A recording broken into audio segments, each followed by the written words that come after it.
Seconds away from the start of Heat 2. Craig Lowndes on pole position, just sitting over that front line, waiting for the green light. And there's never any doubt these days who's going to win the race. It's the battle for second into the first corner, and Bow's got it. He'll lead the pack through 3 wide as they shuffle through round toward the loop. A reasonably clean start for the V8s, sorting their positions out. They come through cleanly and down the back straight for the first time. It's Lowndes with Bow hot in pursuit as they break hard for the sweeper. Peter Brock started great at this time and is into third place, followed by Mark Scaife. Sensational start by Brock, down the inside of Scaife and Larry, and up to third straight away. There we see Glenn Seaton and Tony Longhurst back in the pack, making a charge through. Wayne Gardner there as well. 220 kilometres an hour through the shell curve. Alan Jones attacking on the outside.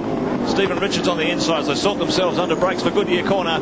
Out through Pacific Waste Curve up toward Bridgestone the first time around. It's Lowndes with Bow right behind him. Peter Brock now up in third position. Then it's Scaife, Russell Ingall, Larry Perkins and Dick Johnson in the first of the Shell, second of the Shell FOI Falcons. There's Bow in second position in the Holden Racing Team sandwich. Good competitive run from Mark Scaife too, just up behind Brock there in fourth position. We take Dunlop, Roofcam riding with Dick Johnson, caught up in that first corner scrap in Heat 1, back into action for Heat 2. And he's running in seventh position behind Larry Perkins. And Larry would have to be really quite angry about that. He didn't get a bad start, but he got hung out to dry a little bit when Scaife pushed him off the edge of the road, or they were fighting for position, and dropped him back in the field a little bit. So he's got a fair bit of work to do in front of him, and the others just seem to be skipping away a little bit. And there's John Trimble, the Ausjet Falcon, in trouble again. He was having a few dramas in Heat 1, and he's looped it in Heat 2. Here's where the action is, at the sharp end of the field. Brock gets side by side with Bow under brakes for Goodyear Corner, but not enough. Bow on the perfect racing line on the inside. Brock tries to attack around the outside. Look how close he gets to Bow. Gets sideways under power as he snaps it back into line, but no move on the outside of Bow. Now he goes to the outside as they come through Bridgestone Corner. Bow's in command through the S's. He's going to fight every inch of the way. And just behind them, it's as close between Scaife and Ingall. Well, these two dice in front of us, we're in with Scaife at the moment, and we're just going to be closing up on these two as they battle for position. As hard as they are, they're slowing one another down, and that'll allow Scaife to get right back on him. With the parity issue that the Ford Holden people are fighting about at the moment, what a lot of the Ford people are saying is the thing about the Commodore is it jumps out of the corner better, and look at this. No, it won't get around there. And what we'll see here is they're saying the Commodores are capable of getting on the throttle a little bit earlier. They're getting better downforce at the back of the car, and they're just jumping out of the corners that much better.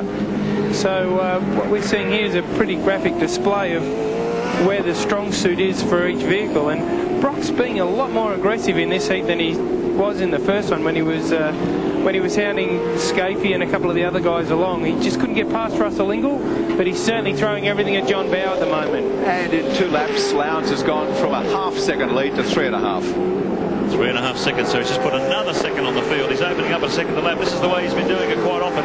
Builds a very strong 4 or 5 second cushion, then he runs with the rest of the field to the rest of the race. He's doing it very, very easy, Craig Lowndes. Well, I think these two are probably helping him a little bit at the moment. They're trying so hard to beat one another that they just allowed him to definitely slip away.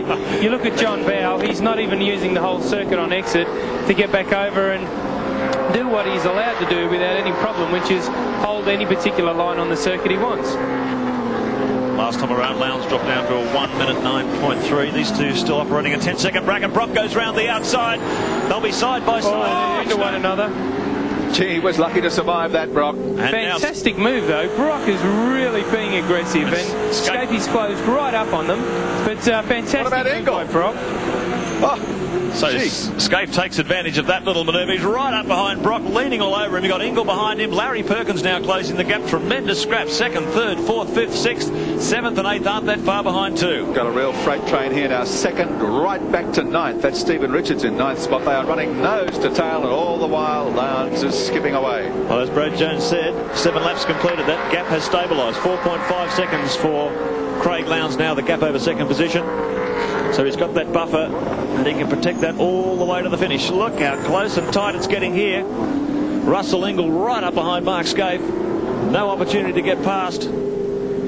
3-4 Commodores in a Falcon sandwich. Well, Craig Lowndes, no problems for him. High balling in front. He's the leader on the Shell Race score from John Bowe. Peter Brock in second place.